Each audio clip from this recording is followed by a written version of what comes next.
A single gunshot echoed through the canyons of Hecla, Montana, in 1878, sending Abigail Gallagher scrambling down the rocky slope of her newly registered claim, dust billowing behind her as three shadowy figures on horseback appeared on the ridge above. The gold discovery in her small plot of land had been a miracle, the answer to every prayer she'd whispered since her father's death left her penniless. Now it was about to cost her everything. There she is. The tallest rider pointed down the slope as Abigail's boots slipped on loose shale. Don't let her reach town. Abigail's lungs burned as she ran. 22 years of life hadn't prepared her for this moment. The deed to her claim was tucked safely in her bodice, the paper signed just yesterday by the territorial office in Helena. Legal or not, these men had decided her claim, and the glittering vein of gold she'd discovered that morning belonged to them. Another shot kicked up dirt near her feet. Abigail ducked behind a boulder, her breath coming in short gasps. The sound of hooves grew closer. She needed to reach the main trail to Hecla. Sheriff Wilson might be as corrupt as they came, but even he couldn't ignore an outright murder on the town's doorstep. Got nowhere to run, Miss Gallagher. The voice was familiar. Edmund Porter, one of the wealthiest men in the territory. His mining operation had been buying up claims all around hers. That claim's worth more than you could imagine. Be reasonable, reasonable. As if there was anything reasonable about three armed men hunting a woman through the mountains. Abigail clutched the small pickaxe she'd been using when they arrived. It was hardly a weapon, but it was all she had. Just want to talk business, Porter called, his voice deceptively calm. No need for anyone to get hurt. Abigail's heart hammered against her ribs. She'd come too far to surrender now. 8 months of backbreaking work after traveling alone from Boston. 8 months of suspicious glances and whispers about the city girl trying to make it on her own. 8 months of proving everyone wrong. And now, gold. Not just traces of vein rich enough to change everything. A rock clattered down the slope beside her. One of Porter's men was flanking her position. She had seconds to decide, run or fight. Abigail chose neither. Instead, she scrambled into a narrow crevice between two boulders, squeezing her slender frame into the shadows. The space was barely wider than her shoulders, but it might buy her time. Check that ravine, Carson, Porter barked. Reynolds, circle around that outcropping. She couldn't have gotten far. Boots crunched on gravel. Abigail pressed herself deeper into the crevice, willing her breathing to quiet. A shadow fell across the opening. Nothing here, Carson called after a cursory glance, missing her in the darkness. Abigail closed her eyes in momentary relief. When she opened them, her gaze caught on something she hadn't noticed before: a darker opening toward the back of the crevice. An old mining tunnel, perhaps. The mountain was riddled with them, abandoned workings from the earlier rush a decade ago. Carefully, she wiggled backward, deeper into the mountain. The tunnel widened slightly, allowing her to turn and crawl forward. If she could navigate through to another exit, she might escape. The voices of her pursuers grew fainter as she crept through the darkness. The air grew staler, cooler. She'd left her lantern back at her camp, forcing her to feel her way forward, one hand extended before her. After what felt like an eternity of crawling, her hand met empty air. She'd reached some kind of chamber.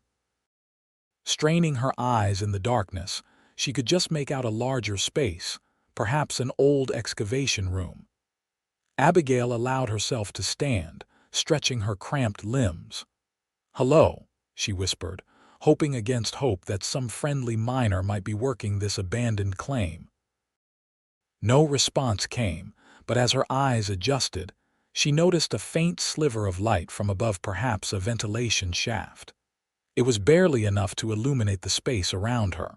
Rotting support beams, a few rusted tools, and the skeletal remains of an old ore cart. A plan began to form. She could hide here until nightfall, then try to make her way back to town under cover of darkness. Porter and his men couldn't search forever. Eventually, they'd assume she'd escaped down the mountain. Abigail settled against the wall, trying to quiet her racing thoughts. She ran her fingers over the deed in her bodice, the paper that made the claim legally hers. If she could reach the territorial office in Helena again, register the gold discovery officially. A faint rumble interrupted her thoughts. Dust sifted down from above. Abigail froze, listening. The rumble came again, louder this time. "Found something," a voice echoed from somewhere above. Old air shaft, her heart sank. They tracked her. How? Then she realized her footprints in the dust of the tunnel must have given her away. "Looks like it connects to that abandoned Ferguson mine," another voice called. "She must be down there."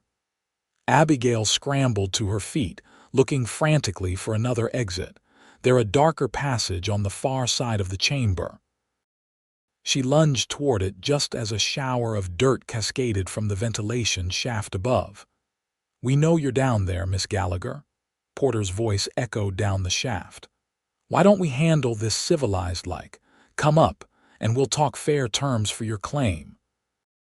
"There's nothing to discuss," Abigail called back, her voice stronger than she felt. "The claim is mine, legally registered," Porter's laugh echoed in the chamber. "Legal don't mean much out here, Miss Gallagher, not when you're alone." Another rumble shook the chamber, but this time it wasn't from above. The ground beneath her feet trembled. One of the rotting support beams groaned. "What are you doing?" she shouted upward. "Just persuading you to be reasonable," Porter replied. "Old mines like this, they're not stable. Be a shame if there was a collapse." Horror washed over her. They were going to cave in the mine with her inside it. Abigail bolted for the dark passage she'd spotted earlier. Behind her, there was a splintering crack as one of the support beams gave way. Dirt and rocks showered from the ceiling. She threw herself forward as a larger section collapsed, the roar deafening in the confined space. Darkness enveloped her as dust filled her lungs. She crawled blindly forward, feeling her way along the narrow tunnel as the sounds of collapse continued behind her. How far did this passage go? Did it lead out or deeper into the mountain? The rumbling grew distant, then stopped. Abigail paused, coughing as she tried to clear her lungs of dust. The silence that followed was more terrifying than the noise had been. She couldn't go back. The chamber was surely buried now. Her only choice was forward. Time lost meaning in the darkness. Abigail crawled until her knees were raw, until her arms trembled with exhaustion. The passage narrowed further, forcing her to squeeze through tight spaces. Just when she feared it might close entirely, it widened again, sloping upward. Hope flared. An upward slope might lead to the surface. She quickened her pace, ignoring the scrapes on her hands and knees. The passage ended abruptly at a solid wall of dirt and rock. Abigail pressed her hands against it, disbelieving. It wasn't natural stone. This was another collapse, whether recent or old she couldn't tell. She was trapped between cave-ins. "No," she whispered, digging at the dirt with her bare hands. "No, no, no." The soil was packed tight. Without tools, she had no hope of breaking through. She turned back, determined to find another way, but after retracing her steps and exploring every branching passage, the truth became inescapable. She was buried alive. Panic threatened to overwhelm her. Abigail forced herself to sit, to breathe slowly through the bandana she'd pulled over her mouth and nose. Panic would only use up precious air. She needed to think. How much air did she have? The old miners must have designed ventilation for these tunnels. Perhaps some airflow remained, however faint. She held up her hand, feeling for any movement of air. Nothing. "Help!" she shouted, her voice echoing in the confined space. "Can anyone hear me?" Only her own echo answered. Porter and his men believed they'd buried her. They wouldn't be searching. No one in town knew where she was. She'd kept the gold discovery secret, planning to file the official papers before word got out. No one was coming. Abigail leaned against the wall of her earthen prison, tears cutting tracks through the dust on her face. All her dreams, her struggles to prove herself in this harsh territory, ended here in darkness. Her hand fell to the pickaxe she'd somehow managed to keep throughout her desperate flight. It was small, meant for detailed work rather than tunneling, but it was something. She ran her fingers along its handle, considering. "I'm not dying here," she whispered to the darkness. Turning to the wall of collapsed earth that blocked her path, Abigail raised the pickaxe and struck. Miles away, Zachary Ransom guided his horse along the edge of Whitetail Creek, tracking a small herd of wild mustangs he'd been trying to capture for the past month. At 28, he'd built a reputation as the finest horse trainer in the territory, supplying mounts to everyone from the cavalry to wealthy ranchers. The Mustang stallion, a magnificent black with a single white sock, had eluded him for almost a year. Today, Ransom had followed the herd farther than usual into the foothills east of Hecla. As the sun began its westward descent, he reluctantly turned his mare toward home. His small ranch lay on the outskirts of town, and he wanted to reach it before dark. The stallion would have to wait for another day. Ransom guided his horse down an unfamiliar trail, a shortcut back to the main road. The path wound past several small mining claims, most abandoned after the initial boom had faded years ago. New strikes were rare these days, though rumors persisted of undiscovered riches hidden in the hills. He was passing what appeared to be a recently worked claim when something caught his eye. 3 men on horseback circled around what looked like an old mine entrance. Something about their posture, their furtive glances, raised his suspicions. Ransom slowed his mare, watching from the cover of pine trees. A bearded man, Edmund Porter, he realized. Recognizing the wealthy mine owner seemed to be giving orders. The other 2 nodded, then began piling rocks and timber into what appeared to be a ventilation shaft. Ransom frowned. What were they doing? Securing an old mine? But there was something secretive, almost frantic about their movements. He was about to continue on his way when he heard Porter's voice carry across the distance. "Make sure it's sealed tight. By the time anyone finds her, there won't be nothing left to find." Her. Ransom stiffened in the saddle. Were they trapping someone in there? His hand moved instinctively to the revolver on his hip. 3 against 1 weren't odds he liked, especially when one was Porter, who practically owned half the territory. But the thought of someone, a woman trapped beneath the earth. The men finished their grim work, mounting their horses. "What about her claim?" one of the men asked Porter. "I'll handle the paperwork," Porter replied. "Tragic accident, young woman inexperienced in mining. These old tunnels collapse all the time. By next week I'll have the rights transferred legal and proper. And the gold? Worth every penny once we expand the operation. That vein she found runs deep." The 3 riders moved off down the trail toward Hecla. Ransom waited until they were out of sight before approaching the site. The claim was small but appeared recently worked. A neat stack of supplies sat beside a canvas tent. A woman's shawl hung from the tent pole. Near the entrance to the old mine, fresh dirt and rocks had been piled, deliberately blocking what had once been an opening. Ransom dismounted, examining the scene. Someone had been living here, working this claim alone. And now Porter and his men had buried her alive for finding gold. The realization hit him like a physical blow. He'd never much liked Porter, but this was murder. Ransom quickly tied his horse to a nearby tree and approached the collapsed mine entrance. How long had it been? Minutes? Hours? Was there still time? He pressed his ear against the pile of rubble, listening intently. Nothing. He moved to the ventilation shaft they'd been blocking, cleared away some of the debris, and listened again. Still nothing. Doubt crept in. Had he misunderstood? Or was he already too late? Then so faint he almost missed it, a sound. A rhythmic tapping coming from somewhere beneath the earth. Someone was alive down there. Ransom stood, quickly assessing what he had to work with. The woman's tools were still at her camp: a shovel, a larger pickaxe than the one she must have taken with her, some rope. He grabbed them and returned to the mine entrance, which seemed the most promising point to dig. The sun was already low in the sky. Once darkness fell, the work would be nearly impossible. He had hours at most before night came, and the woman below had even less time before her air ran out. Ransom attacked the collapsed entrance with grim determination, moving rocks and timber, digging through packed earth.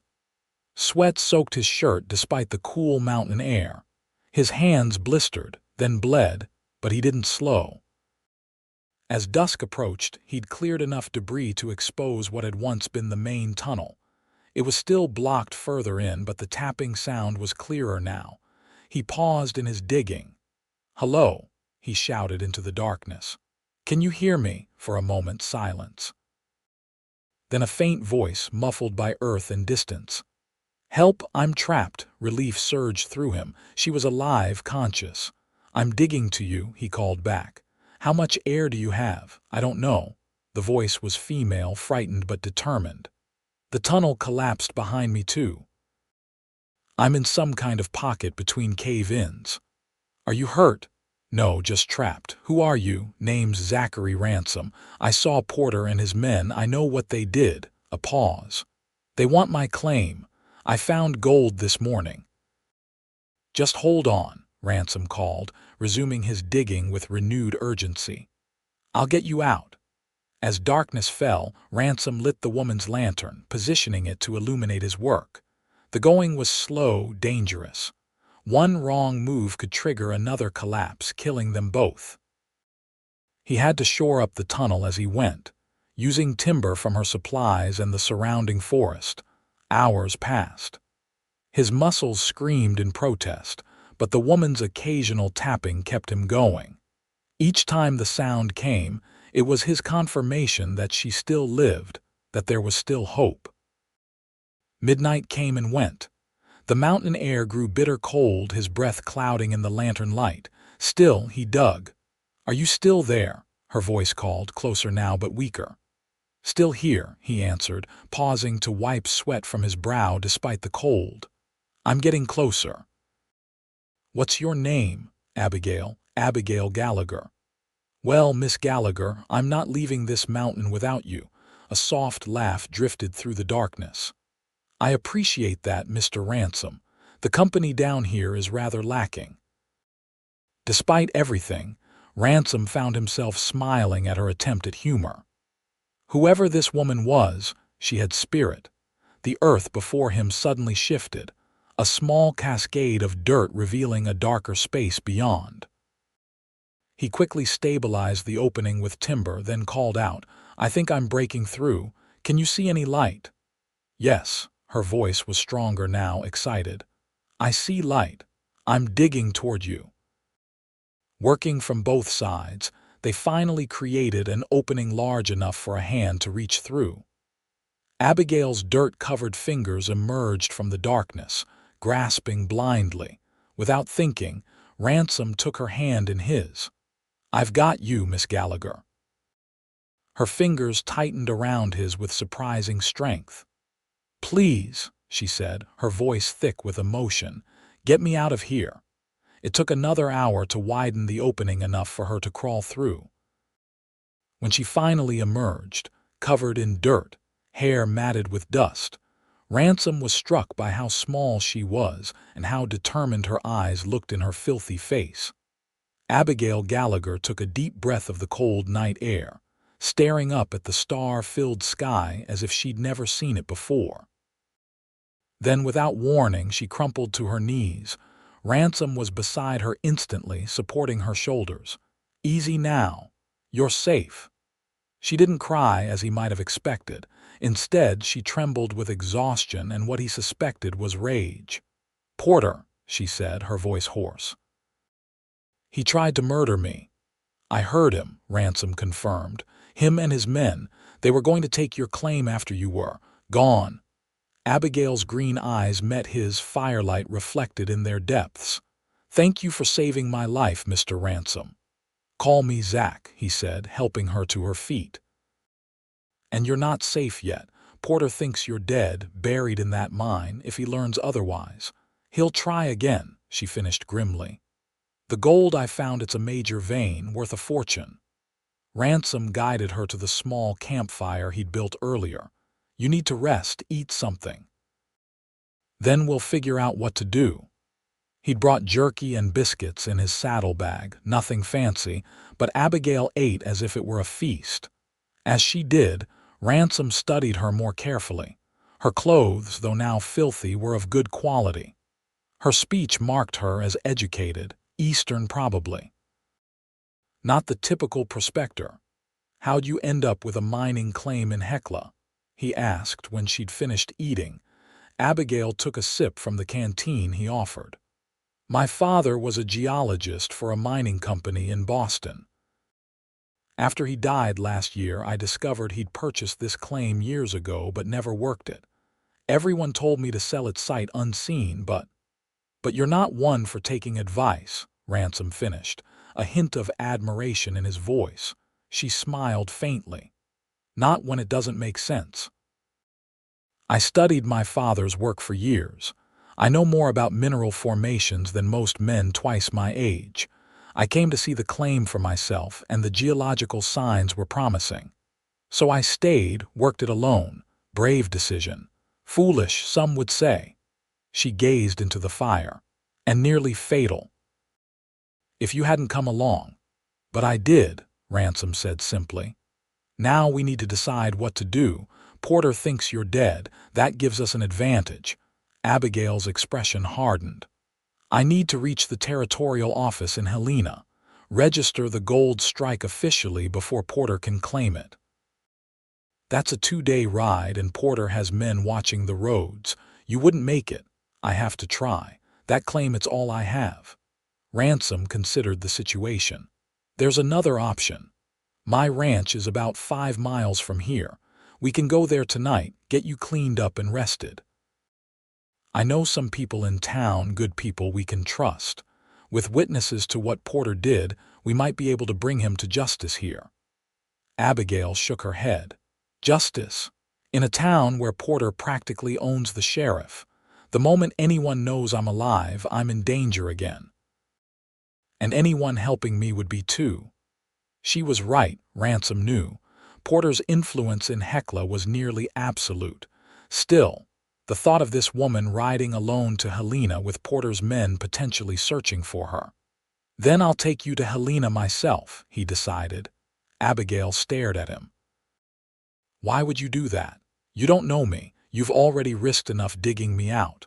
Ransom met her gaze steadily. "Because it's the right thing to do, and because I've never much liked Edmund Porter." A long moment passed between them, something unspoken in the air. Finally, Abigail nodded. "Thank you." They doused the fire and gathered what supplies they could carry from Abigail's camp. The gold samples, proof of her discovery, she wrapped carefully and tucked into her saddlebag along with her deed. "What about your horse?" Ransom asked, noticing no mount at her camp. "I sold it last month," she admitted. "Needed supplies more than transportation." Ransom nodded, unsurprised. Mining was expensive work, especially for someone starting out. "You'll ride with me then. My mare's strong enough for 2. They mounted in the darkness, Abigail sitting behind him, her arms wrapped hesitantly around his waist. As they descended the mountain trail by moonlight, Ransom was acutely aware of her presence, the weight of her against his back, the trust she was placing in a stranger. By the time they reached his ranch, the eastern sky was beginning to lighten. The small cabin and corral stood silhouetted against the pre-dawn gray. Ransom helped Abigail dismount, her legs shaky after the long ride and her ordeal. "It's not much," he said, indicating the cabin, "but it's secure. Porter and his men have no reason to look for you here." Inside, the cabin was simple but neat: a single room with a stone fireplace, a rough-hewn table and chairs, a bed in the corner. Ransom quickly lit a lamp and started a fire while Abigail stood just inside the door, suddenly uncertain. "You can wash up," he said, nodding toward a screen in the corner where a basin and pitcher stood. "I'll see to the horse, give you some privacy. There's clean shirts in that trunk if you want to change." While Abigail cleaned away the dirt of the mine, Ransom tended to his mare, his thoughts churning. The smart move would be to leave for Helena immediately, but they both needed rest. Porter wouldn't discover the failed murder until he returned to the claim, which might not be for days. When he returned to the cabin, Abigail had transformed. Her face, washed clean of dirt, revealed delicate features and those same determined green eyes. Her dark hair, though still tangled, fell in damp waves around her shoulders. She wore one of his shirts, the sleeves rolled up, belted at the waist over her own skirt. Something tightened in Ransom's chest at the sight of her. She was beautiful, yes, but it was more than that. There was a strength in her that called to him, a resilience he recognized and respected. "Better?" he asked, setting down his saddlebags. She nodded. "Much, though I think it might take weeks to feel truly clean again." "You should rest," Ransom said, gesturing to the bed. "We'll leave for Helena at nightfall, safer to travel when Porter's men are less likely to spot us." Abigail hesitated, glancing at the single bed. "I'll take the chair," he added quickly. "I've slept in worse places." "You've been awake all night digging," she protested. "You need proper rest too." "I'll be fine." Abigail bit her lip, then nodded. "Wake me in a few hours. We should take turns, both get some sleep before we ride." She was right, of course. He'd be no good to her exhausted. 4 hours. Then we switch. As Abigail settled onto his bed, Ransom took the chair, his revolver within easy reach. He didn't truly expect Porter to track them here, but caution had kept him alive this long. "Mr. Ransom, Zach," Abigail said softly from the bed. "Why did you stop? On the mountain, I mean. You could have just ridden on." Ransom was quiet for a long moment. "My father was a miner," he finally said. "Died in a collapse when I was 15. No one came to dig him out, said it was too dangerous, too much effort for a dead man. I always wondered if he might have survived if someone had tried." "I'm sorry," she whispered. "It was a long time ago." He gazed out the window at the lightening sky. "Get some sleep, Miss Gallagher." "Abigail," she corrected. "After what we've been through, I think we can dispense with formalities." A slight smile touched his lips. "Abigail, then. Sleep well." But sleep didn't come easily to either of them. Abigail dozed fitfully, jolting awake from nightmares of suffocation and darkness. Ransom found his eyes drawn repeatedly to the woman in his bed, his thoughts a confusing mixture of protectiveness and something more complicated. By midday, they'd both given up on proper rest. Ransom prepared a simple meal of beans and coffee, which they shared at his small table while planning their journey to Helena. "We'll take the back trails," he explained, sketching a rough map. "Add a day to the journey, but avoid the main roads where Porter's men might be watching." Abigail nodded, studying the map. "Once we reach Helena, I'll need to go directly to the territorial office.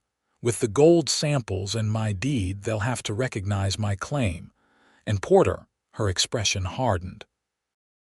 "With an official gold registration, I'll have the leverage to bring charges against him.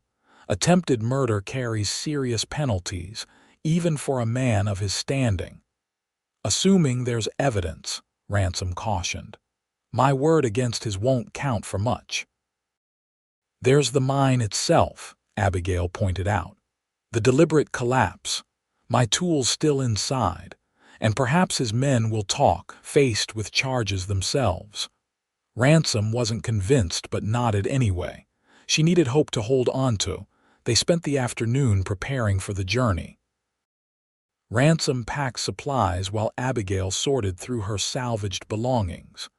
The gold samples chunks of quartz laced with gleaming yellow veins she wrapped carefully in cloth. May I? Ransom asked, gesturing to one of the samples. Abigail handed it to him. The stone was heavy, the gold content clearly substantial. This is remarkable, he said, examining the specimen. No wonder Porter was willing to kill for it. My father always said that gold fever makes men lose their humanity, Abigail replied quietly. I never truly understood until yesterday. Ransom returned the sample, his fingers brushing hers briefly. Not all men. Their eyes met, a moment of connection that neither was prepared for. Abigail looked away first, returning the sample to her bag. As evening approached, they made final preparations. Ransom selected his strongest horse for the journey, not his favorite mare, who'd already worked hard the previous day, but a sturdy gelding accustomed to carrying double. We'll ride through the night, he explained as he saddled the horse. Make camp at dawn in the hills beyond Potter's Creek. Should be safe enough there. Abigail nodded, adjusting the borrowed coat she wore. Her own had been too damaged in the mine to be salvageable. How long have you lived here? In Hecla. 5 years, Ransom replied, tightening the cinch. Came west after the war, worked cattle drives for a while. Saved enough to buy this place 3 years ago. You fought in the war, Union cavalry, not much glory in it despite what the papers said. Abigail studied him with newfound understanding. The way he carried himself, the watchfulness in his eyes, it made sense now. My brother fought too. Didn't come home. Ransom paused in his work, meeting her eyes. I'm sorry. It was a long time ago, she said, echoing his words from earlier. The moment was interrupted by the distant sound of approaching horses. Ransom's head snapped up, hand moving to his revolver. Inside, he ordered quietly. Now. Abigail didn't argue, hurrying back to the cabin while Ransom moved to the corner of the barn, peering around cautiously. 3 riders approached along the main trail, not Porter and his men, but strangers. Still, strangers meant questions, and questions were dangerous right now. Ransom returned to the cabin, finding Abigail standing by the window, tension evident in her posture. Porter, she asked. No, probably just travelers passing through. He moved beside her, watching the riders approach. But we can't risk being seen together. If word gets back to Porter that I'm traveling with a woman matching your description. What do we do? Ransom considered their options. I'll go out, see what they want. You stay hidden. If anything happens, anything at all that seems wrong, there's a trapdoor under the rug. Root cellar beneath. Hide there. Abigail nodded, her face pale but determined. Ransom stepped outside as the riders reached his fence line. Afternoon, he called, his posture relaxed despite the wariness he felt. Something I can help you gentlemen with, the lead rider, a weathered man in his 40s, touched the brim of his hat. Hoping you might spare some water for our horses. Been riding since dawn. Of course, Ransom replied, gesturing toward the water trough by the corral. Help yourselves. As the men dismounted and led their horses to water, Ransom maintained a casual demeanor, asking about their journey. They were cattle buyers, they explained, heading toward the larger ranches north of Hecla. You rode through town then? Ransom asked, keeping his tone conversational. Just passed through, the older man confirmed. Place seemed stirred up about something. Talk of a mine collapse, I think. Ransom's pulse quickened, but his expression remained neutral. That's so. Anyone hurt? Woman prospector from what we gathered. Shame. Folks said she was working that old Ferguson claim by herself, real determined type. Terrible thing, Ransom murmured. So Porter had already spread the story of Abigail's accident. That meant he'd likely be watching the roads more carefully now, ensuring the body was never recovered.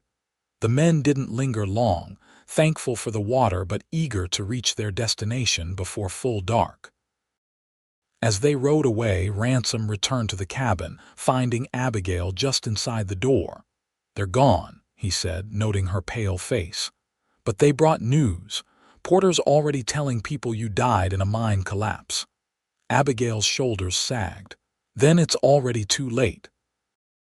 By the time we reach Helena, he'll have filed papers claiming the mine as abandoned property." "Not necessarily," Ransom countered. "The territorial office requires proof of death before transferring deeded property. Without a body, that takes time, legal declarations, waiting periods." Hope flickered in her eyes. "So if I can reach Helena before he completes that process?" "Your claim remains yours," he confirmed, "but we need to move quickly and carefully. Porter will be watching for anyone who might dispute his story." As darkness fell, they set out, taking a seldom-used trail that skirted the eastern edge of Hecla. Abigail rode behind Ransom, her arms encircling his waist, her body pressed against his back for warmth in the chill night air. They traveled in silence for the most part, alert for any sign of pursuit. Occasionally, Ransom would feel Abigail's head drop against his shoulder as exhaustion overtook her, only for her to jerk awake moments later, apologizing softly. "Rest if you can," he told her during one such moment. "I won't let you fall." "I know," she murmured, and the simple trust in those words affected him more than he cared to admit. By dawn, they had covered nearly 20 miles, following game trails and old Indian paths through the foothills. As planned, Ransom found a secluded spot to make camp, a small clearing sheltered by pines near a spring. Abigail practically fell from the horse, her legs stiff from the long ride. Ransom caught her elbow, steadying her. "Thank you," she said, a flush coloring her cheeks. "I'm not used to riding double." "You did fine," he assured her, helping her to a fallen log before seeing to the horse. They ate a cold breakfast, jerky and hardtack, washed down with water from the spring. Neither had the energy to risk a fire, even in this remote location. "You should get some sleep," Ransom said, noting the dark circles beneath Abigail's eyes. "I'll keep watch." "Wake me in a few hours," she insisted, already spreading a blanket in the shelter of a large pine. "You need rest too." Ransom nodded, though he had no intention of sleeping much himself. As Abigail settled onto the blanket, he took up position at the edge of the clearing, rifle across his knees, watching the trail they'd followed. The day passed quietly. Ransom dozed intermittently, never fully surrendering to sleep. Abigail slept more deeply, her body demanding recovery after her ordeal in the mine.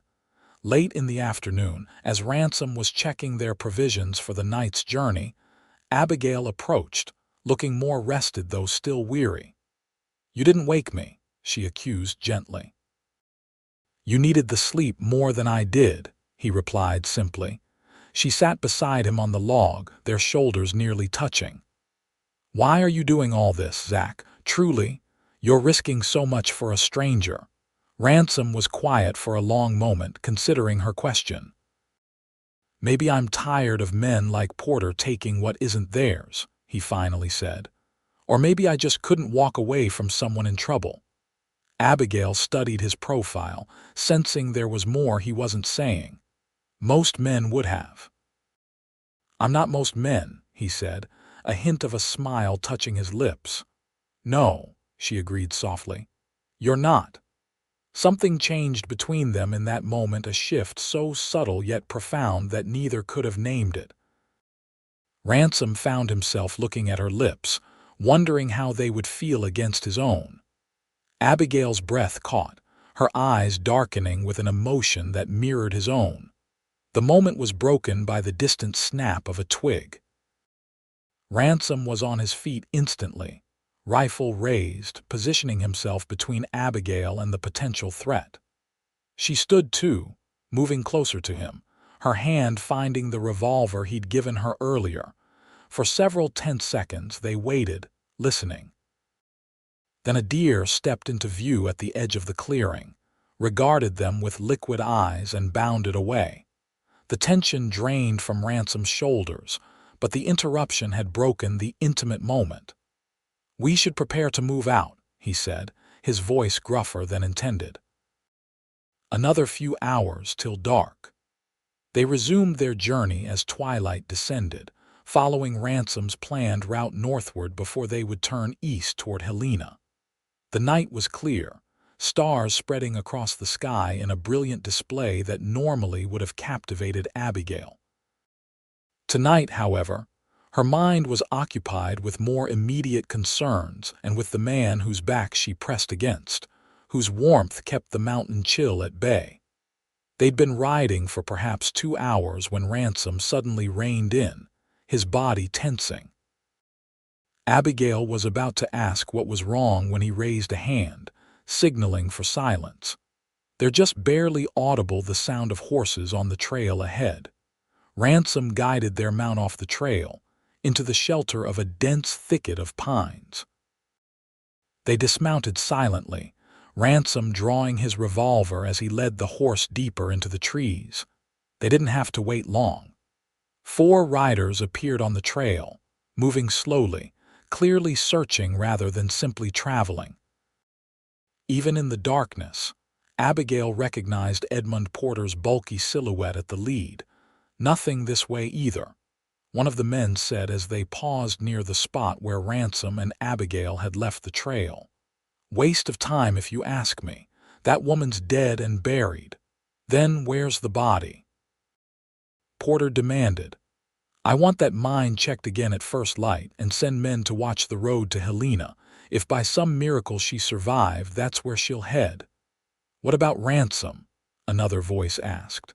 "His horse was seen leaving town last night, heading east." Porter was quiet for a moment. "Follow his trail at first light. If he's helping her, I want to know. Both of them will regret it."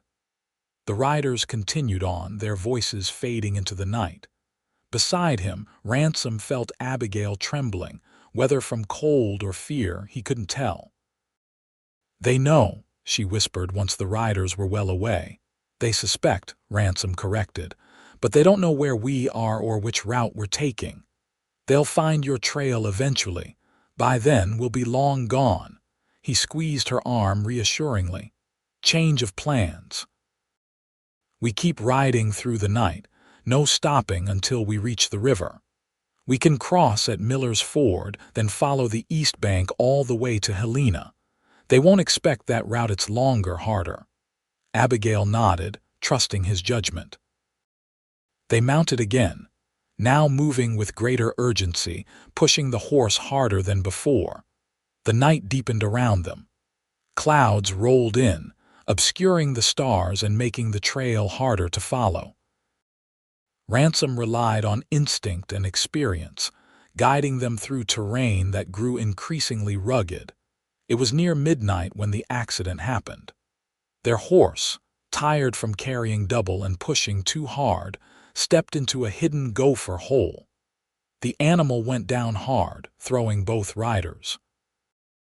Ransom managed to roll as he fell, minimizing the impact.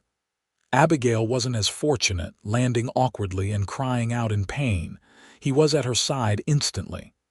"Where are you hurt?" "My ankle," she gasped, clutching her right leg. "I felt it twist."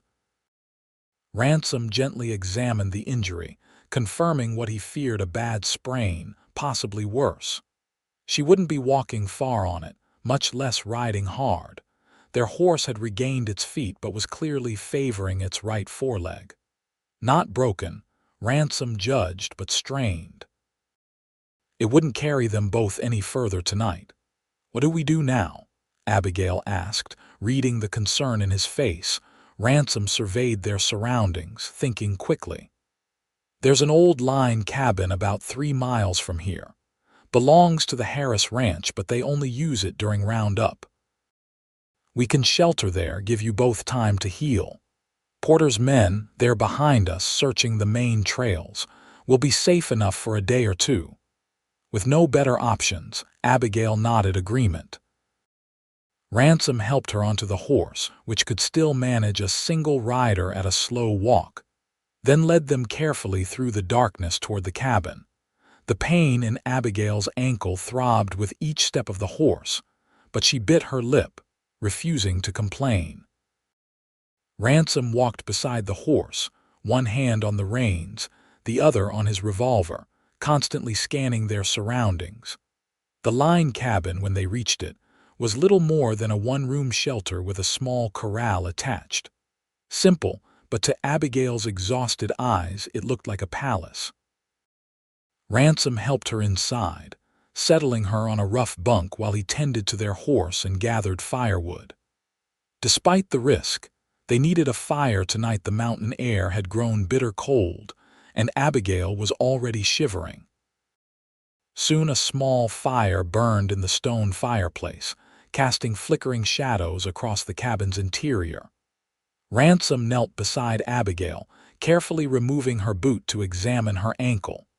It was swollen and beginning to bruise, but the skin wasn't broken.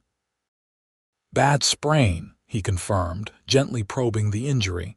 "You need to stay off it for at least a day." "We don't have a day," she protested weakly. "We'll make do," he replied, tearing a strip from his spare shirt to wrap her ankle. "A day's delay is better than you not making it at all." As he wrapped her ankle, his hands were surprisingly gentle for a man of his size and strength. Abigail found herself studying his face in the firelight, the strong jaw shadowed with stubble, the lines at the corners of his eyes that spoke of years in the sun, the quiet concentration as he tended to her injury. "There," he said, securing the makeshift bandage. "Keep it elevated. I'll see what supplies are in this place." The cabin, while basic, was maintained for occasional use. Ransom found a small cache of supplies: coffee, beans, flour, even a bottle of whiskey tucked behind a rafter. "Your lucky day," he said, returning to Abigail with the bottle and a tin cup. "Medicine for the pain." She accepted a small measure of the amber liquid, grimacing at the burn but grateful for the warmth it spread through her limbs. "Thank you for everything." Ransom nodded, settling beside the fire to check his weapons. "Get some sleep if you can. I'll keep watch." "You need rest too," she insisted. "You've barely slept in 2 days. I'll manage." Abigail watched him for a moment, then patted the edge of the bunk beside her. "At least sit somewhere comfortable while you keep watch. This bunk is wide enough for both of us to sit." After a moment's hesitation, Ransom joined her, his back against the wall, legs stretched out beside hers. The shared proximity was both comforting and unsettling, an intimacy neither had anticipated when this journey began. "Tell me about your claim," he said, breaking the silence that had fallen between them. "How did you know there was gold there when no one else found it?" Abigail smiled slightly, grateful for the distraction from her throbbing ankle. "My father taught me to read the land." The Ferguson mine failed because they followed the wrong vein. "I studied my father's old survey maps, comparing them to the actual terrain. The main vein runs perpendicular to where they were digging, not parallel." "Smart," Ransom commented. "Most miners just dig where others have found color." "My father always said gold follows rules, even if men don't." She took another small sip of whiskey. "What about you? How does a cavalry soldier become a horse trainer in Montana?" Ransom was quiet for a moment, his eyes on the fire. "After the war, I couldn't stomach crowds or cities anymore. Needed space, silence. Started working with wild horses because they made sense to me, honest in their fears and desires, unlike people. And now you're risking everything for a stranger," she observed softly. "Doesn't seem like someone who's given up on people." He glanced at her, something unreadable in his expression. Maybe just certain people. The air between them seemed to thicken with unspoken words.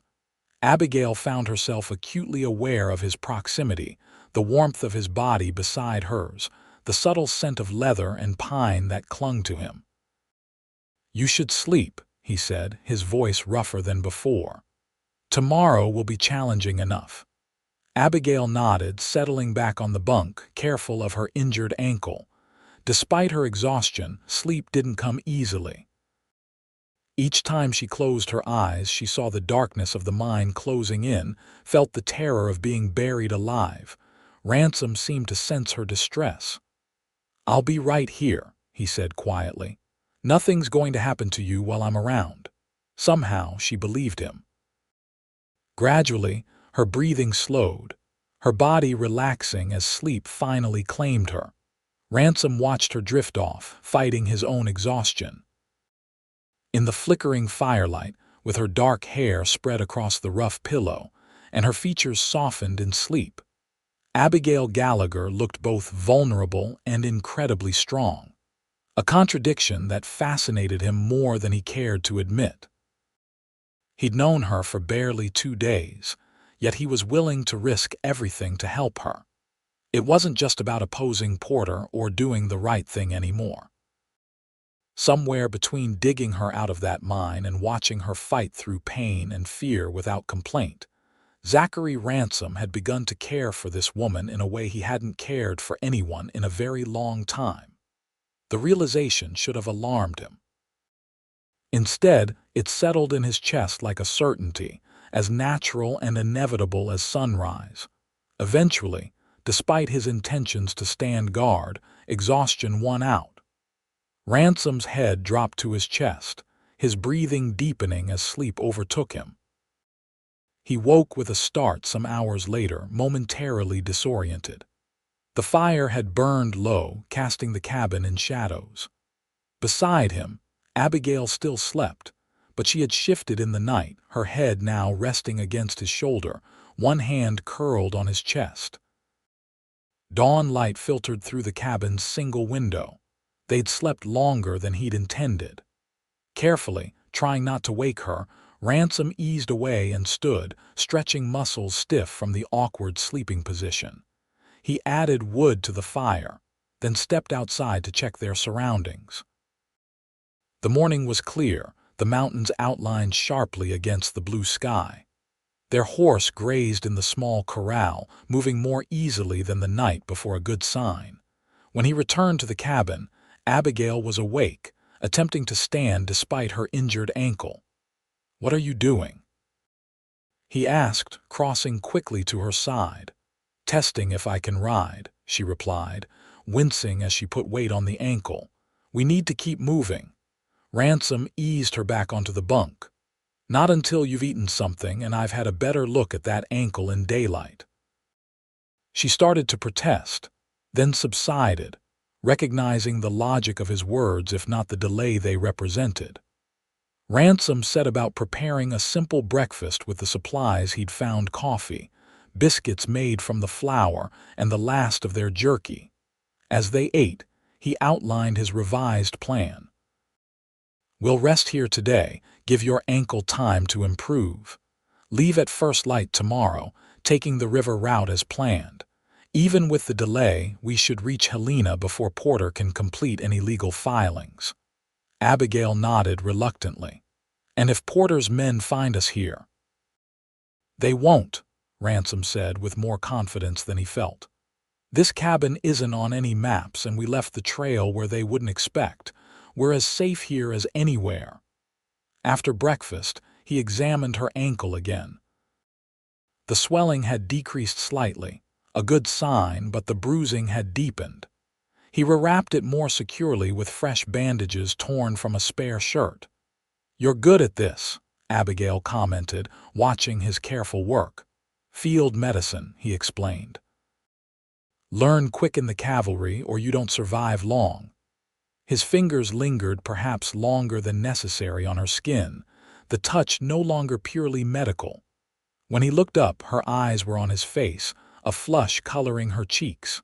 "Thank you," she said softly. "Just doing what needs doing," he replied, though they both knew it had become more than that. The day passed slowly. Ransom checked and rechecked their equipment, cleaned his weapons, and scouted the surrounding area for signs of pursuit. Abigail rested as instructed, though she chafed at the inactivity. By late afternoon, her restlessness had reached its peak. "Tell me about your horses," she said when Ransom returned from checking the perimeter again. "The ones you train." He settled beside her, grateful for the conversation to pass the time. "Mostly wild mustangs, hardier than eastern stock, better suited to this country, take more time to gentle but worth the effort." "Is that why you were in the mountains, looking for wild horses?" Ransom nodded. "There's a stallion I've been tracking, black as midnight with one white sock. Been trying to catch him for nearly a year." "Why that one in particular?" A slight smile touched his lips. "Because he's the smartest horse I've ever seen. Leads his mares better than most men lead their companies." "Figure a stallion like that would produce foals worth having." "You respect him," Abigail observed. "Same as I respect anything that fights for its freedom." His eyes met hers. "Or anyone." The air between them seemed to thicken again with unspoken feelings. Abigail looked away first, her fingers toying with the edge of the blanket. "If we make it to Helena when we make it," she corrected herself. "What will you do?" "Return to your ranch." Ransom hesitated. He hadn't thought beyond getting her safely to Helena. "I suppose so. The horses need tending." "Of course," she said, a hint of something like disappointment in her voice. "You've already done more than anyone could expect." "What about you?" he asked. "After you register your claim, then what?"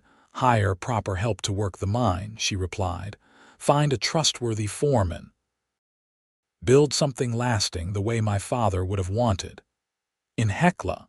With Porter still around, Abigail's expression hardened. "I won't be driven away from what's rightfully mine. Once the claim is registered and Porter faces consequences for what he did, things will change." Ransom admired her determination, even as he worried about her safety. Porter wasn't a man who forgot grudges, registered claim or not. "I could help," he found himself saying. "Getting started, I mean. Know some good men who could work the mine, keep an eye out for trouble." Hope flickered in her eyes. "You would do that?"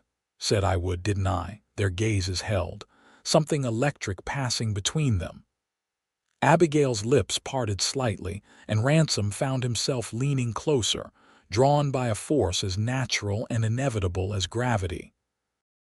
The moment was shattered by the distant sound of horses approaching. Ransom was on his feet instantly, reaching for his rifle. "Stay here," he ordered, moving to the window. 3 riders approached along the faint trail, not Porter and his men, but Harris Ranch hands, coming to check on their line cabin. "Bad timing, but not necessarily dangerous. It's the ranchers who own this cabin," he told Abigail. "Stay inside, out of sight. I'll handle them." He stepped outside, closing the door behind him, rifle held casually but visibly. The lead rider, a weathered man in his 50s, pulled up short when he spotted Ransom.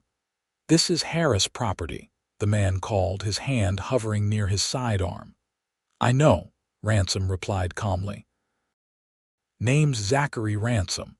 Run a horse operation outside Hecla.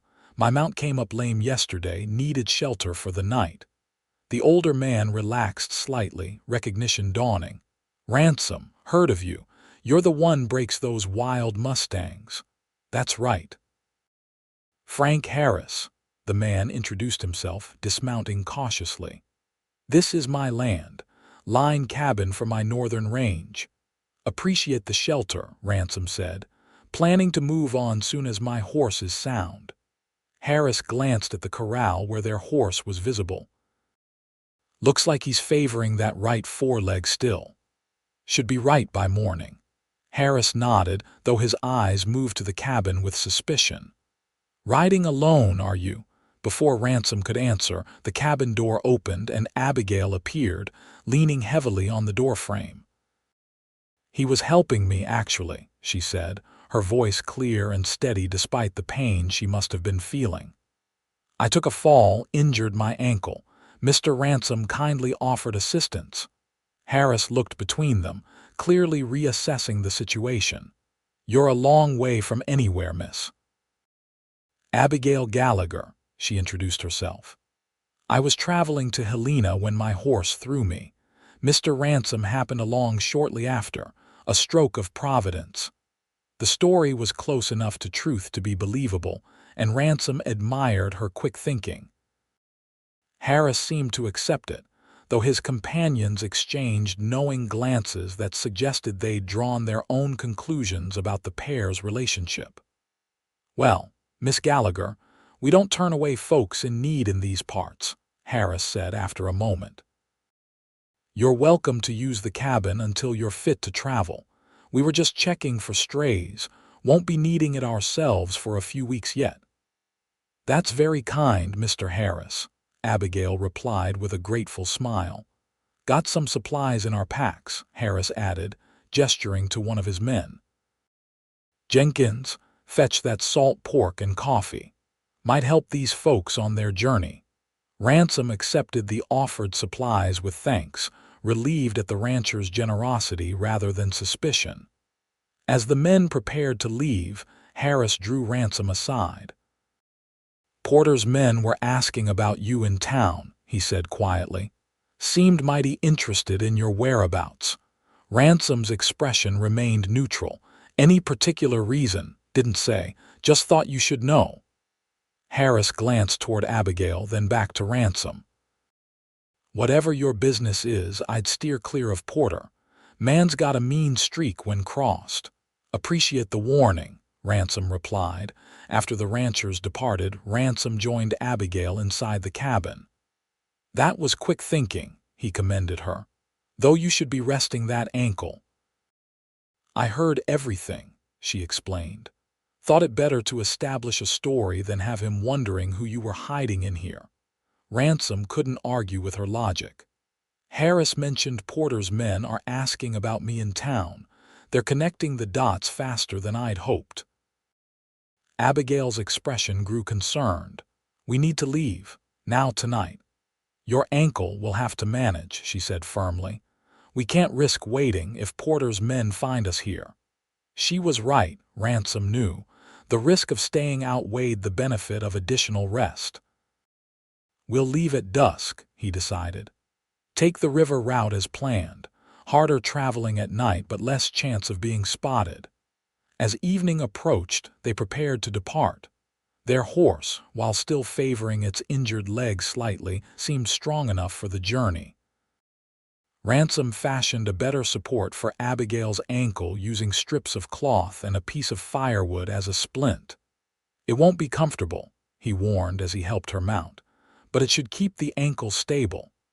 Abigail nodded, gritting her teeth against the pain as she settled in the saddle. I can manage. Ransom swung up behind her this time, reasoning that she'd be more comfortable with her injured leg hanging free rather than pressed against the horse's side. The arrangement put them in closer proximity than before, her back against his chest, his arms around her to hold the reins. They set off as darkness fell, following game trails toward Miller's Ford where they could cross the river. The going was slow, their horse still recovering, and the terrain challenging even in daylight. Abigail remained stoic despite the pain, but Ransom could feel the tension in her body, the occasional shudder when they navigated particularly rough ground. After one such moment, he tightened his arm around her waist, steadying her. We can rest if you need to, he murmured near her ear. "No," she replied, her voice strained but determined. "Keep going." They reached Miller's Ford near midnight, the river a silver ribbon in the moonlight. The water was running high with spring melt, but the crossing was still manageable barely. Ransom dismounted, leading the horse carefully through the swirling current, one hand holding Abigail steady in the saddle. The cold water reached his thighs at the deepest point, the current tugging insistently. Their horse snorted nervously but followed his lead, stepping cautiously on the rocky riverbed. Once across, they paused briefly to rest, both soaked and shivering in the night air. Ransom helped Abigail down, supporting her weight as she stretched her uninjured leg. "We should keep moving," she said through chattering teeth. "Get warm again." Ransom nodded, though he was concerned about her condition. The cold and constant motion couldn't be good for her injury, and exhaustion was evident in every line of her body. They continued along the eastern bank of the river, following a faint trail used primarily by trappers and Indian hunting parties. The terrain was rough but passable, and more importantly, unlikely to be watched by Porter's men. As dawn approached, they found a sheltered spot to rest, a small hollow screened by dense underbrush, invisible from more than a few yards away. Ransom risked a small fire, just enough to dry their clothes and prepare coffee from the supplies Harris had provided. Abigail sat close to the flames, her injured legs stretched before her, exhaustion evident in her pale face. "How much farther to Helena?" she asked. "Another day's ride at our current pace," Ransom replied, checking her ankle. The splint had held, but the swelling had increased again from the constant motion. "Maybe less if we push harder. And if Porter's men are watching the approaches to the city, we'll cross that river when we reach it," he said, offering her a cup of coffee. "For now, rest while you can." They allowed themselves 2 hours of rest before continuing, following the river's course as it wound eastward. The day was clear, the sun warm despite the early spring date, which helped ease the chill from their night crossing. By midday, they'd covered several more miles, but their horse was showing signs of fatigue, and Abigail's pain was increasingly difficult to hide. Ransom called a halt in a grove of cottonwoods by the river, helping her dismount and settle against a tree trunk. "We need to pace ourselves," he said, checking her splint again. "Horse is tiring and you're pushing too hard." "We don't have time to pace ourselves," she argued weakly. "Porter won't be able to file papers until he reaches Helena himself," Ransom pointed out. "And he's searching for us in the wrong direction. We have more time than you think." Abigail subsided, too exhausted to argue further. While she rested, Ransom checked their surroundings, ensuring they remained alone. The river provided some security anyone following would have to cross at the ford several miles back, giving them warning, but he remained vigilant. When he returned to their resting place, Abigail had drifted into a light sleep, her head against the tree trunk. Ransom watched her for a moment, struck again by her resilience. Most women of his acquaintance would have crumbled under half of what she'd endured these past days. Most men, too, if he was being honest. He settled beside her, allowing himself to rest as well, though he kept his revolver ready at his side. The sound of the river and the rustling cottonwoods created a peaceful backdrop, almost making him forget the urgency of their journey. Abigail stirred beside him, her eyes opening slowly. "I fell asleep," she murmured, sounding surprised at her own weakness. "Only for an hour," he assured her. "You needed it." She shifted, wincing as the movement jarred her ankle. "What about you? When did you last truly sleep?"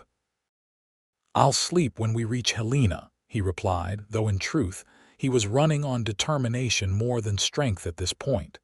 Abigail studied his face, noting the fatigue lines around his eyes.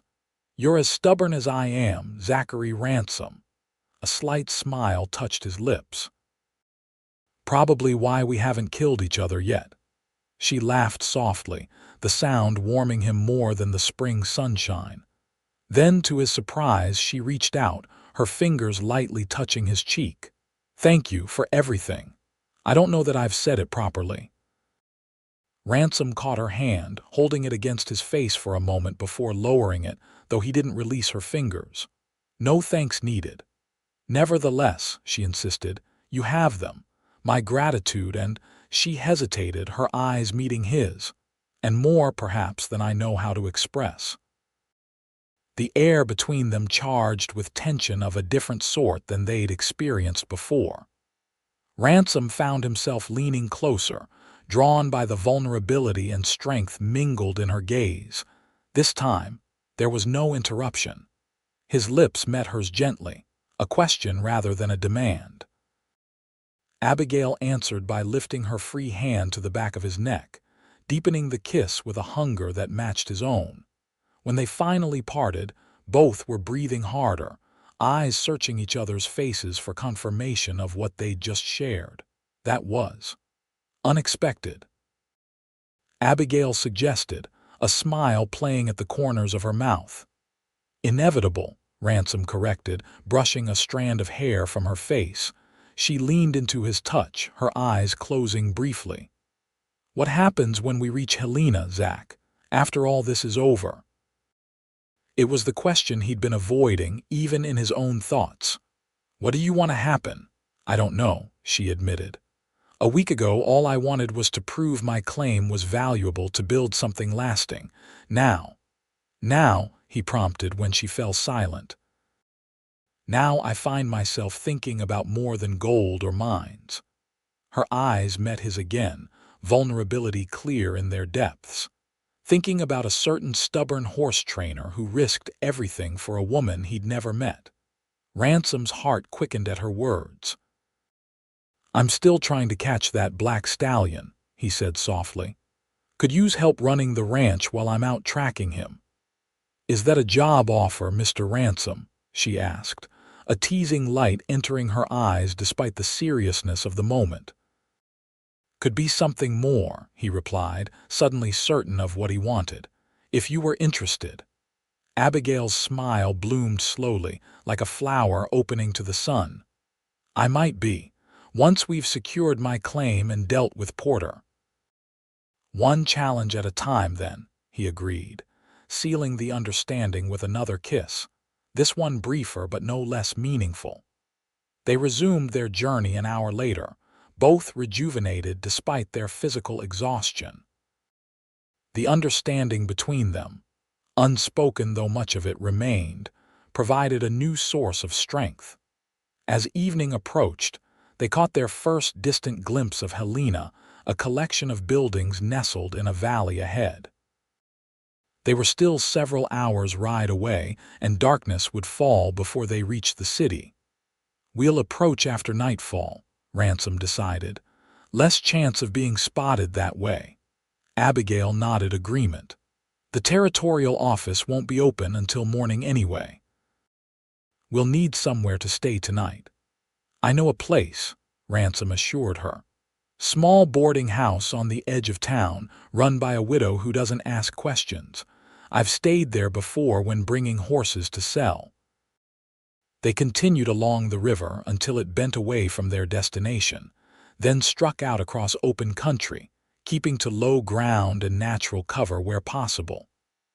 As darkness fell, Ransom grew increasingly alert, watching for any sign of Porter's men. The city lights appeared ahead, a welcoming glow in the darkness. They approached cautiously, skirting the main roads and entering through a quieter section where fewer people would notice their arrival. Mrs.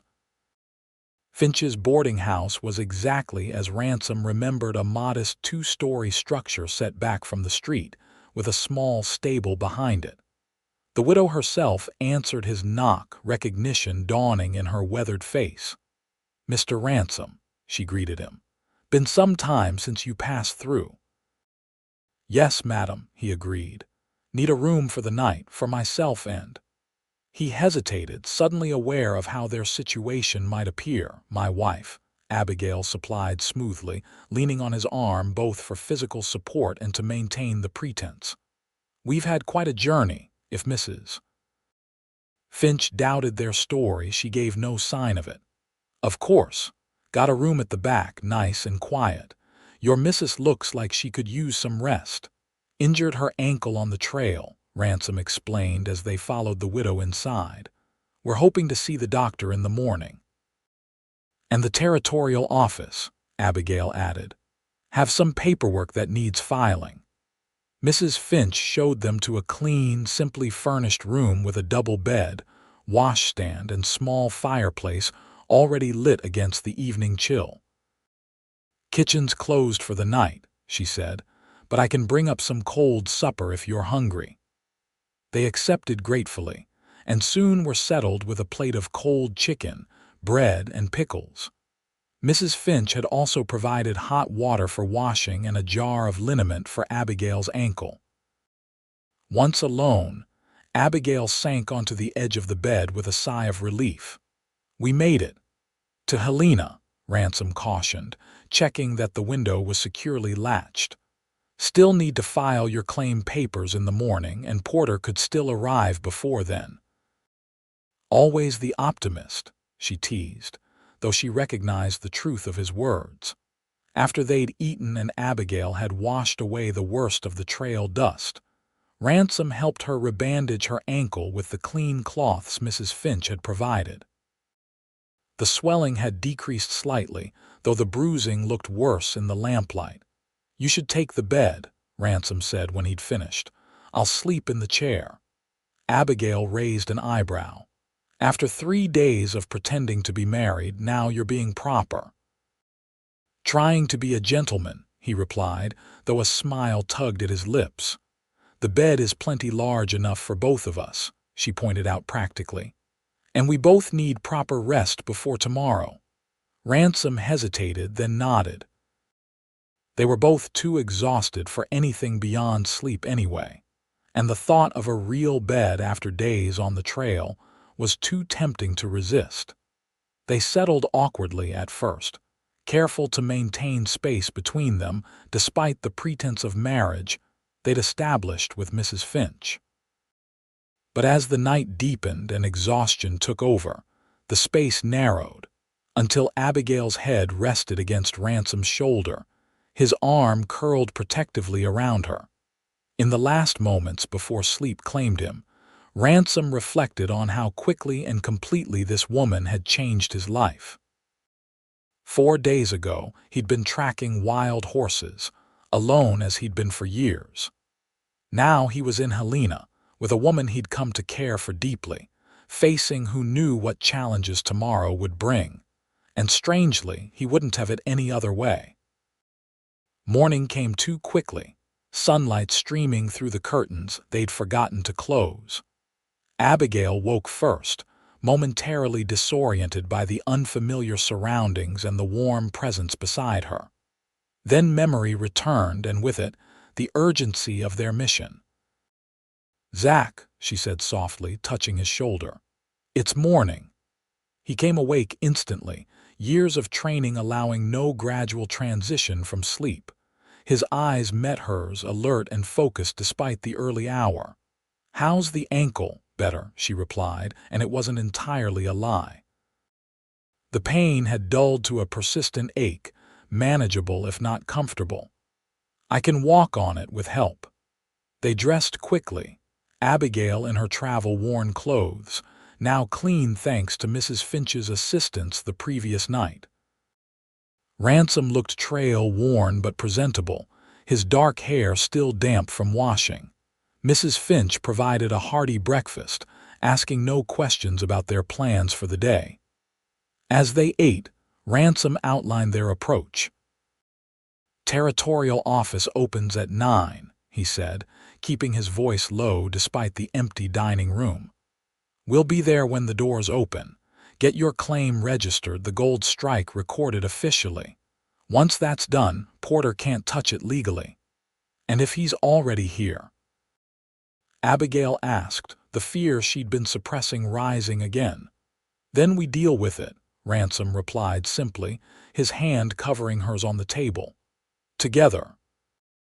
The territorial office was a stone building near the center of Helena, its entrance guarded by a bored-looking clerk who barely glanced up as they entered precisely at 9 o'clock. Need to register a gold strike on an existing claim, Ransom informed him, supporting Abigail with one arm while keeping his other hand free near his holstered revolver. The clerk pointed them toward a door marked Mining Registry, without comment. Inside, a harried-looking official sat behind a desk piled with papers. "Name?" he asked without looking up.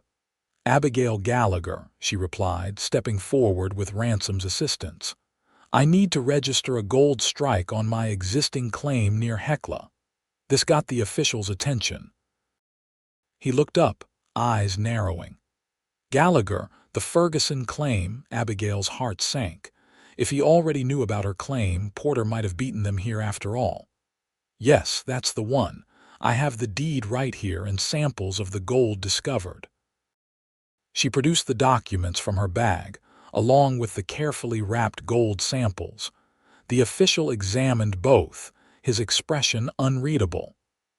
"There's been some confusion about this claim," he finally said. "Had a gentleman in yesterday claiming the owner had died in a mine collapse." So Porter had reached Helena before them. Abigail straightened, ignoring the pain in her ankle. "As you can see, reports of my death were greatly exaggerated. I am very much alive and that claim is legally mine." The official studied her face, then the documents again. "These appear to be in order, but given the conflicting reports, I'll need to verify your identity before processing the gold strike registration." "How do you propose to do that?" Ransom asked, tension evident in his voice. "Judge Wilson is in his office down the hall," the official replied. "He handled the original claim registration. If he confirms your identity, Miss Gallagher, we can proceed." It was a reasonable request, though the delay chafed. Abigail agreed and, with Ransom's help, made her way to the judge's office. Judge Wilson, a silver-haired man with sharp eyes behind wire-rimmed spectacles, looked up in surprise when they entered. "Miss Gallagher, I was informed you had died in a mining accident." "An attempted murder, not an accident," she corrected, her voice steady despite her racing heart. "Edmund Porter and his men tried to bury me alive after I discovered gold on my claim." The judge's eyebrows rose. "Those are serious allegations." "True ones," Ransom interjected. "I witnessed Porter and his men blocking the mine entrance, heard them discussing how they'd left her to die." Judge Wilson studied them both for a long moment. "I know you, don't I, Ransom, the horse trainer?" "Yes, sir." "Honest reputation," the judge murmured, almost to himself. Then, more loudly, "Porter was quite convincing in his account of your tragic demise, Miss Gallagher. Even brought witnesses who claimed to have seen the collapse." "Paid witnesses, no doubt," Abigail replied bitterly. "No doubt," the judge agreed, surprising them both. "I've dealt with Edmund Porter before. The man's ambitions often outpace his ethics." He made a decision. "I can confirm your identity, Miss Gallagher. You are indeed the rightful owner of the Ferguson claim. I'll inform the registry office to process your gold strike immediately." Relief washed over Abigail. "Thank you, Judge." "Don't thank me yet," he cautioned. "Porter has already begun the process of claiming your property as abandoned. While that can now be stopped, he won't take the news well. And your allegations of attempted murder, while serious, would be difficult to prove in court without more evidence." "So he walks free?" Ransom demanded. "After trying to kill her.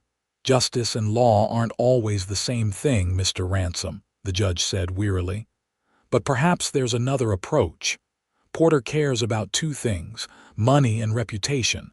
The former you can't touch, but the latter." "What are you suggesting?" Abigail asked.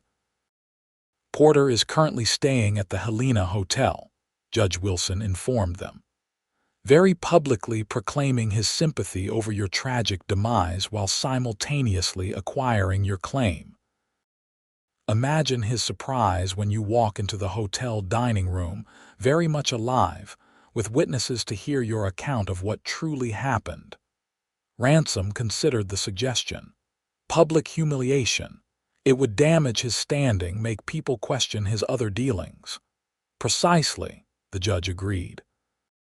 And while it may not be justice in the strictest sense, it would ensure he thinks twice before targeting you again, Miss Gallagher. It wasn't perfect, but it was something. Abigail nodded. When? Lunchtime, Judge Wilson suggested. The dining room will be full of businessmen, officials, people whose opinions matter to Porter. He reached for a pen. In the meantime, I'll ensure your gold strike is officially registered. Once that's done, your claim is secure regardless of Porter's machinations. They left the territorial office an hour later, Abigail's gold strike officially registered, her ownership of the claim reconfirmed. The documentation she carried now would protect her rights regardless of what happened next. They returned to Mrs. Finch's boarding house to prepare for the confrontation ahead. Abigail wished for a proper dress rather than her trail-worn clothes, but there was no time to shop. She did what she could, washing her face and arranging her hair as neatly as possible. You look fine, Ransom assured her, watching her fuss with her appearance. Alive, which is the main point. I want to look strong, she explained, meeting his eyes in the small mirror, not like a victim. You've never looked like a victim, he said softly. Not even when I pulled you from that mine. His confidence bolstered her own. By the time they set out for the Helena Hotel, Abigail felt ready to face Porter, despite the persistent ache in her ankle and the fatigue that still plagued them both. The Helena Hotel was the finest establishment in the city, its dining room a gathering place for the territory's elite. As Judge Wilson had predicted, it was crowded when they arrived, the lunch hour bringing together businessmen, government officials, and wealthy travelers.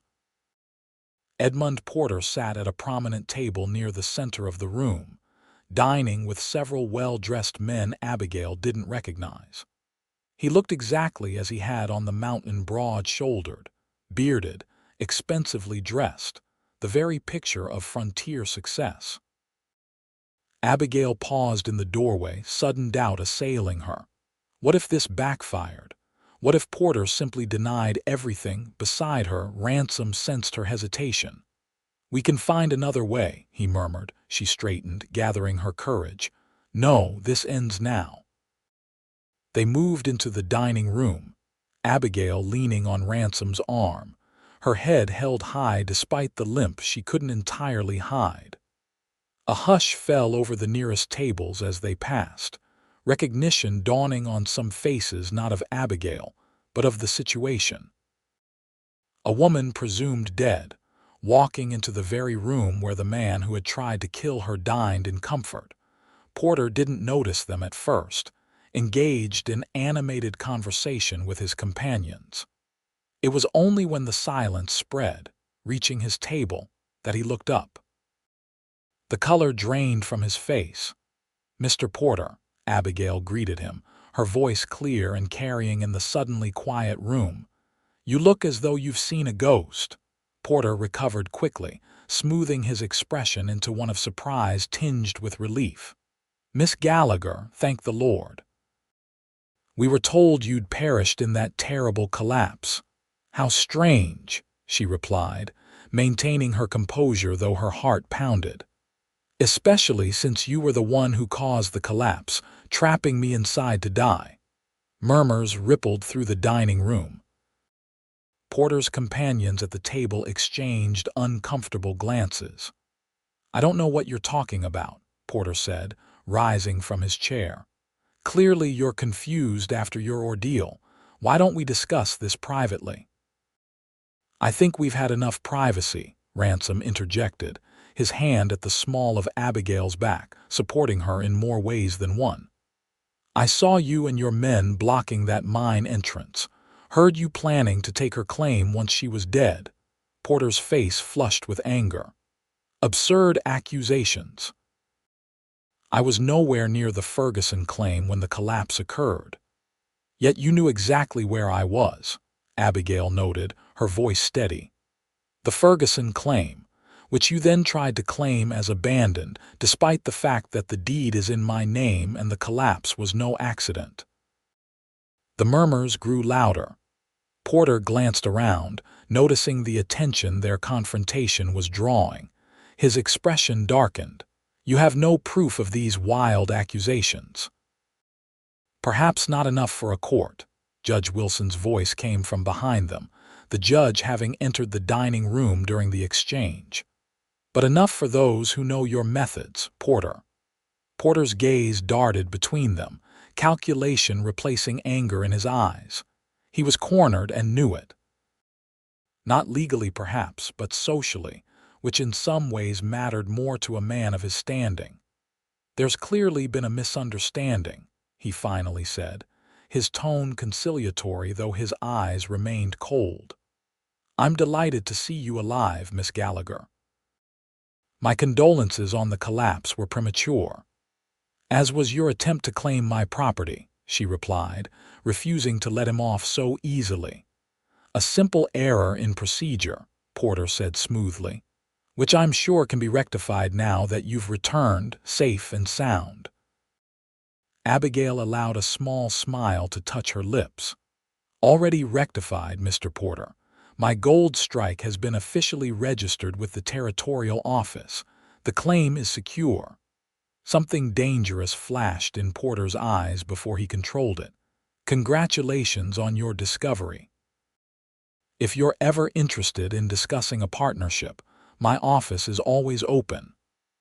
"I think Miss Gallagher has had enough of your particular brand of partnership," Ransom said quietly, the threat clear in his voice despite its even tone.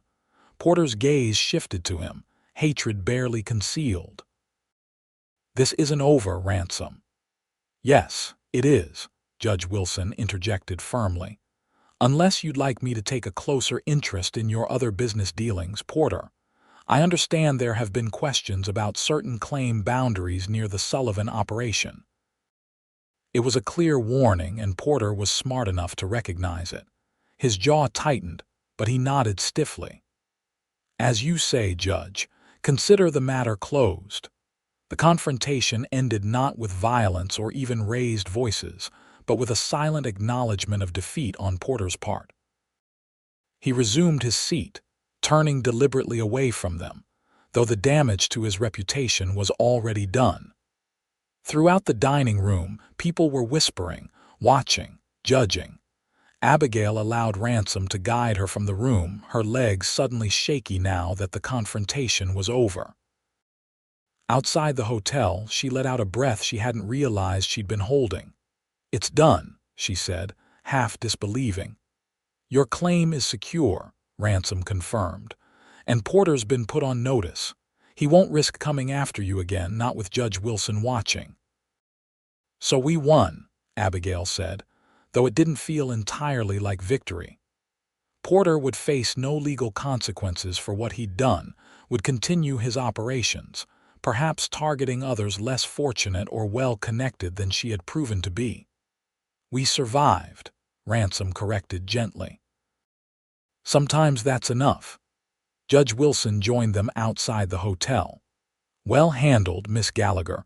Porter won't forget this humiliation, but he's shrewd enough to know when to cut his losses. I doubt he'll trouble you again, especially with your claim now officially registered." "Thank you for your help, Judge," she said sincerely. "I've seen too many good people driven out by men like Porter," the judge replied. "It's refreshing to see one stand her ground." He tipped his hat to them both. "Safe journey back to Hecla. I imagine you're eager to begin working your claim properly now." After the judge departed, Ransom and Abigail returned to the boarding house to collect their few belongings and prepare for the journey home. The confrontation with Porter had drained what little energy Abigail had left, and she sank onto the bed, suddenly overwhelmed by all that had happened. "We don't have to leave immediately," Ransom said, noting her exhaustion. "Another day's rest would do you good." She shook her head. "I want to go home, back to my claim, start building something real." Home.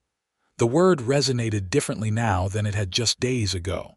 Before, the claim had been her goal, her future. Now, looking at the man who had risked everything to save her, home seemed like something more complex, more meaningful. "What about you?" she asked quietly. "Will you return to your ranch?" Ransom sat beside her on the bed, taking her hand in his. "I was thinking I might help you get started on that claim. Hire some trustworthy men, set up proper operations, if you're amenable. And after that," she held her breath, waiting for his answer.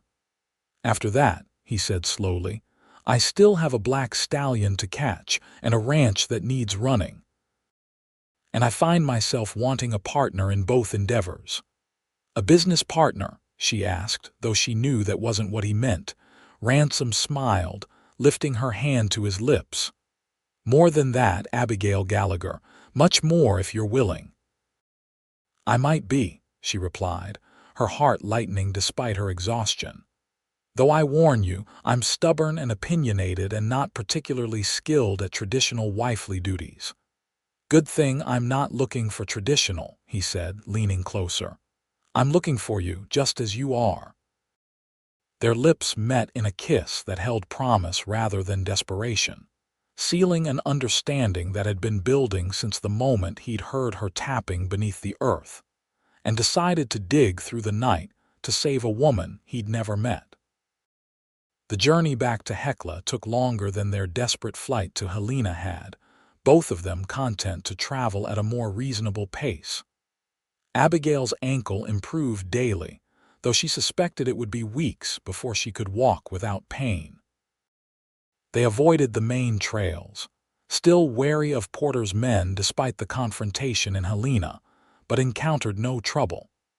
The mountains that had seemed so threatening during their escape now appeared majestic, peaceful even, bathed in spring sunshine. On the 5th day of travel, they crested a ridge and saw Hecla in the distance, nestled in its valley. Ransom's ranch lay closer, visible as a collection of small buildings on the outskirts of town. "Home," he said, nodding toward it. Abigail studied the ranch thoughtfully. "It looks peaceful." "It is," he confirmed, "though it could use a woman's touch. Been just me and the horses for too long." "Are you proposing something, Zachary Ransom?" she asked, a smile playing at her lips. "Maybe I am," he replied, suddenly serious. "Not right away. We've time to get to know each other properly without danger pushing us together. But eventually, yes, I'm proposing something." Abigail's heart swelled with an emotion she'd never expected to feel when she first arrived in Montana, searching for her father's legacy. "I think," she said slowly, "that I would like that very much." They rode on toward the ranch, toward a future neither had imagined just days before, a future built on mutual respect and shared courage, on the foundation of a night spent digging through darkness to reach the light. 1 year later, Zachary Ransom stood at the edge of his corral, watching as a magnificent black stallion with a single white sock pranced nervously around the enclosure. After months of patient tracking, countless failed attempts, and one near-disastrous encounter with a mountain lion, he'd finally captured the horse he'd been pursuing since before he met Abigail. "He's magnificent," his wife said, coming to stand beside him at the fence. Abigail Ransom wore practical riding clothes, her dark hair braided down her back, a gold band glinting on her left hand. "Worth the wait." "Most good things are," Zach replied, slipping an arm around her waist and drawing her close. The past year had brought changes neither could have predicted during those desperate days after her near death in the mine. The gold claim had indeed proven valuable, providing enough capital to expand Ransom's horse operation substantially. They divided their time between the ranch and the mine, where a trusted foreman now oversaw the day-to-day operations. Edmund Porter had left Hecla 6 months after their confrontation in Helena, his business interests sold to a larger mining company from the east. Whether it was the damage to his reputation or Judge Wilson's increased scrutiny of his operations that drove him away, no one knew for certain. Few mourned his departure. "When will you start working with him?" Abigail asked, nodding toward the stallion. "Not for a while yet," Zach replied. "He needs time to settle, get used to his new surroundings. Can't rush these things." She smiled, recognizing the wisdom in his words. Their own relationship had developed at a careful pace after their return from Helena. Despite the intensity of their shared experience, they had taken time to truly know each other, to build a partnership based on more than crisis and survival. Their wedding, 3 months after their return, had been a small affair held on the ranch, with Judge Wilson making a special trip from Helena to perform the ceremony. Mrs. Finch had attended as well, unsurprised to learn that they hadn't actually been married during their stay at her boarding house. "I've news," Abigail said, turning in his arms to face him. "From Dr. Mitchell." Zach's breath caught. They'd been hoping, waiting for this news for several months now. And her smile was radiant. "Come spring, there will be 3 of us at the ranch." Joy surged through him, bright and overwhelming. He lifted her off her feet in a gentle embrace, mindful of her condition despite his excitement. "Are you sure?" "Quite sure," she laughed. "The doctor says everything looks perfectly normal. A May baby, he thinks." Zach set her down carefully, his hand moving to rest against her still flat stomach. "A child," he said wonderingly. "Our child." "Apparently being buried alive didn't affect my ability to have children," Abigail said, her humor one of the many things he'd come to love about her. "Not funny," he chided gently, though he smiled. The memory of those dark hours still haunted them both at times, though less frequently as months passed. "A little funny," she insisted, leaning up to kiss him. "Besides, if Porter hadn't tried to murder me, we might never have met." "I prefer to think we'd have found each other anyway," Zach replied, returning her kiss more thoroughly. "Some things are meant to be." The black stallion whinnied loudly from the corral as if in agreement. They turned to watch him, still embracing as he pranced around his new domain, wild but no longer free, yet somehow more magnificent for the change. Like them, Zach reflected, changed by circumstance yet stronger for it.